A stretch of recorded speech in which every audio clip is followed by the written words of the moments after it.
Acting Chief Executive of the BHA is on the line now. Brant, good morning. Good morning, Nick, and morning to all on the couch this morning.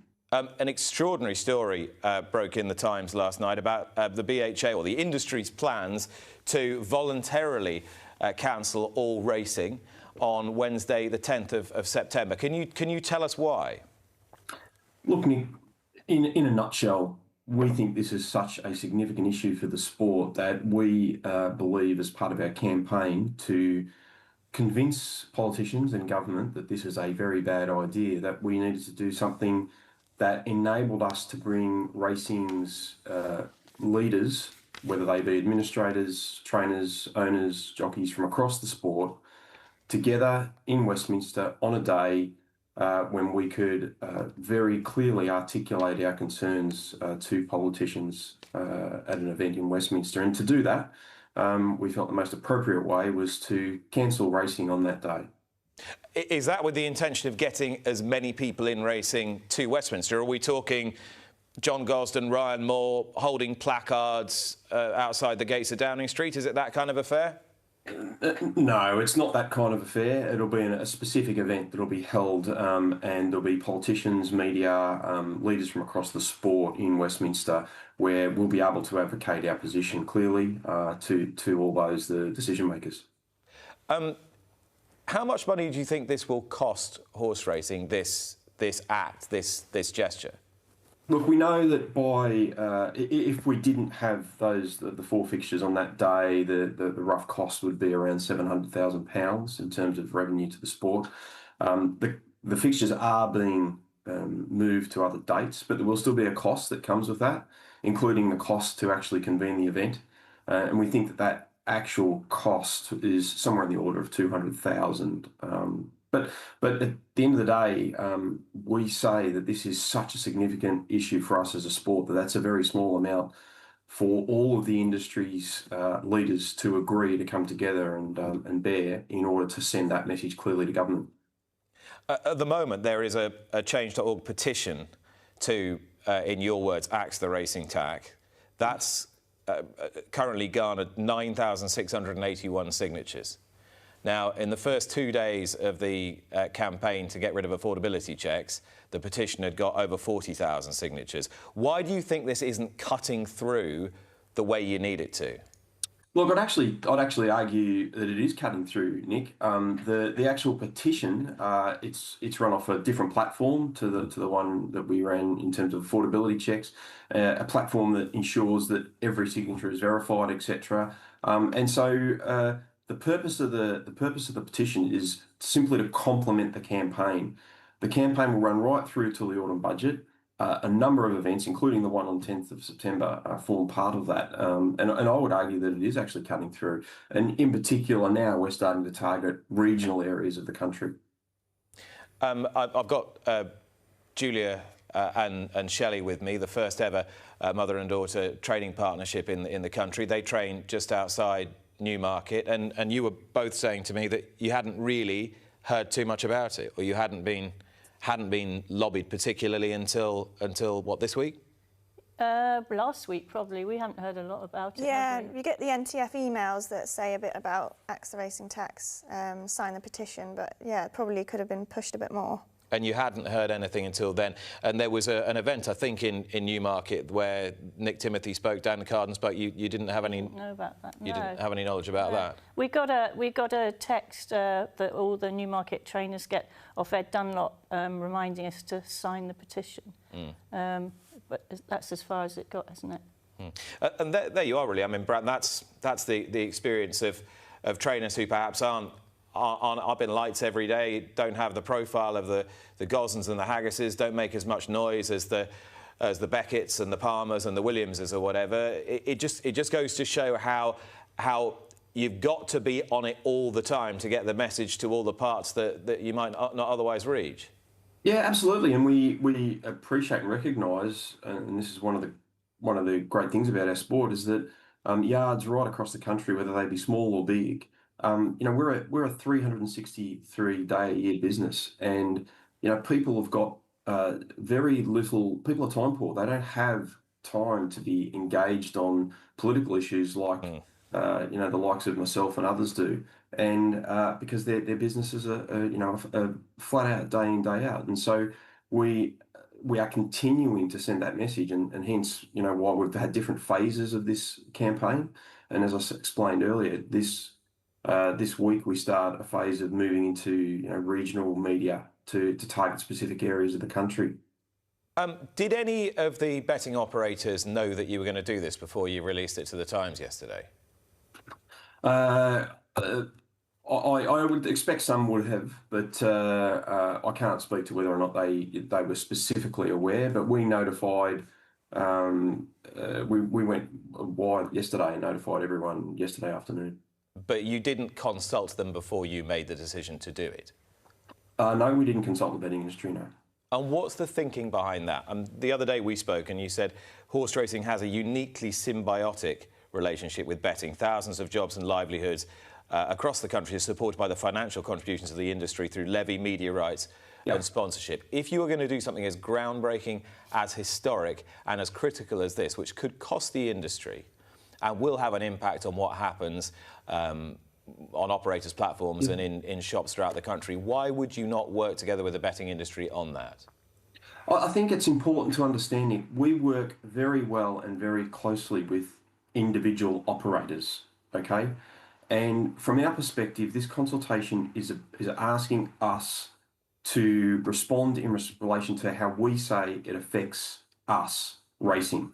And of course, betting operators have a range of different products and different business interests that don't relate to racing. So from our perspective, we are addressing racing's concern, and that's the reason why we are taking our stance as racing and our position to government as we are.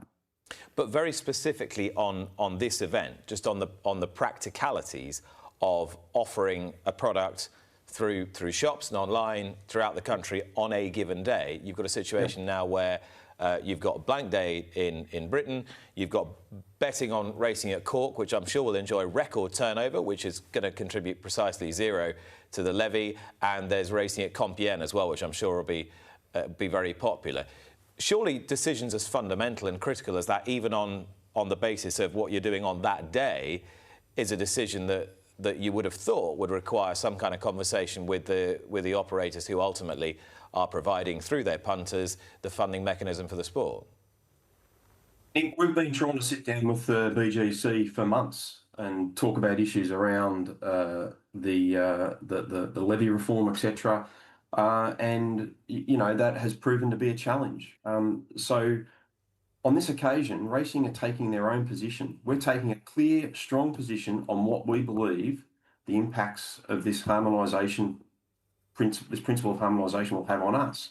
So I think we're getting to the strategy. I mean, when we spoke at Goodwood, you were quite measured, you were quite cautious, quite a conciliatory tone. Have we moved on from there now? Is it more a case of, right, in my own head, racing's going it alone here, to use Neil's words at the beginning of the show? We've got to back ourselves, Nick. We are an enormous sport across the country. We're the second biggest spectator sport. 5 million, people attend race courses every year. We've got to be able to stand up on our own 2 feet and argue a case for us, and that's what we're doing. And what is that case precisely? The case is that we are opposed to the principle of harmonisation because it will cost the sport indirectly through increases in tax that are imposed on the operators. It will cost us money and jobs, revenue and jobs, and we must be clear that we're opposed to this position that's been advocated by Treasury. How confident are you then, given that your comments a few moments ago about struggling to reach any kind of accord on the future of the levy, how confident do you feel that government will give you the levy deal that you want, will intervene, will actively mediate as part of these tax changes in order to give you a levy deal that is more beneficial to all of us, to the sport of horse racing?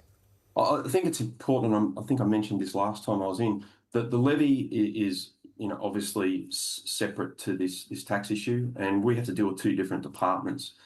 It's it's appropriate that decisions can't be taken in isolation on the levy whilst we've got this issue around the harmonisation of the tax live and on the table. So, first and foremost, we're dealing with this issue of the duties, the harmonisation, and I'm confident the government, that ministers, that they're hearing our concerns, and I'm, what comes of that in terms of progressing the levy arguments.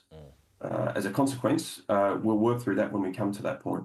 I'm going to talk to Derek Webb later in the show. He's been a key driver and funder of the Social Market Foundation. Their recommendation is something that many people within the industry are going with and hoping that the government take on board, that there is a repurposing of the tax take in favour of the levy. Now, if that doesn't happen, how damaging will that be for the sport? To what extent are you hanging your hat on a redistribution of the levy as part of these tax reforms? How critical is that? Or is it simply important that the tax on racing betting duty is not elevated?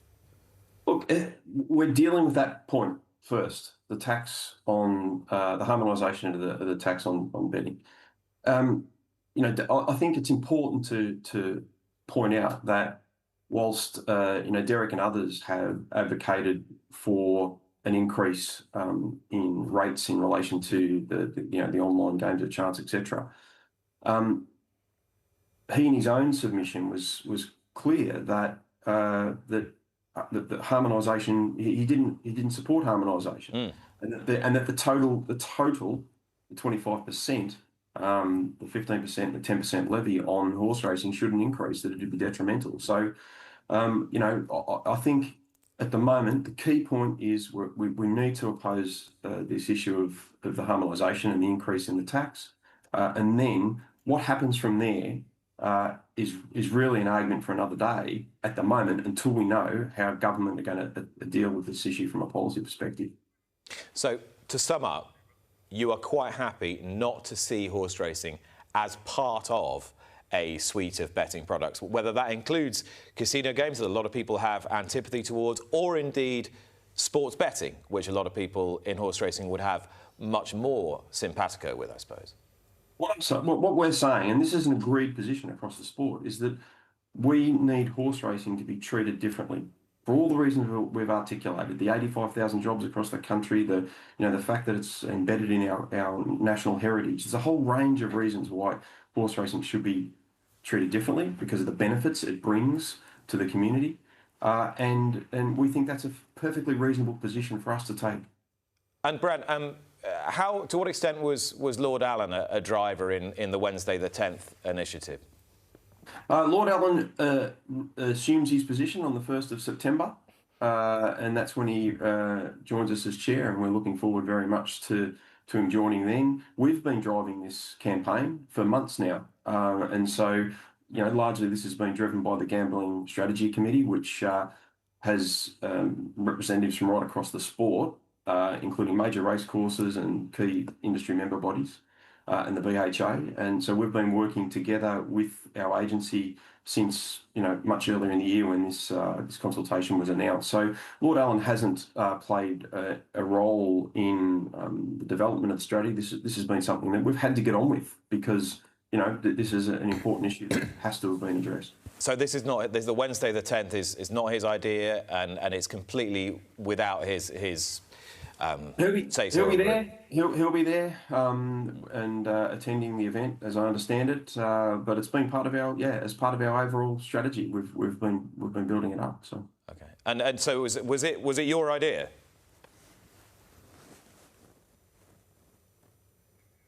Was it your idea, Bram? Oh, sorry, Nick. I just lost you there for a second. It's been. You can take credit. I think people are responding well, from what I can see, to the idea that you're showing a bit of leadership here. It's been an idea that's been advocated across our Gambling Strategy Committee. So everything we've done has been a collaboration, and that's a wonderful thing, isn't it, Nick, for our sport, that we're working together as one, joined at the hip, trying to address this issue together as a sport. Brant, appreciate your time this morning. All the very best with it. We will be there on Wednesday, the 10th of September, and look forward to it. Thanks for your time, Nick. Not at all. Thank you.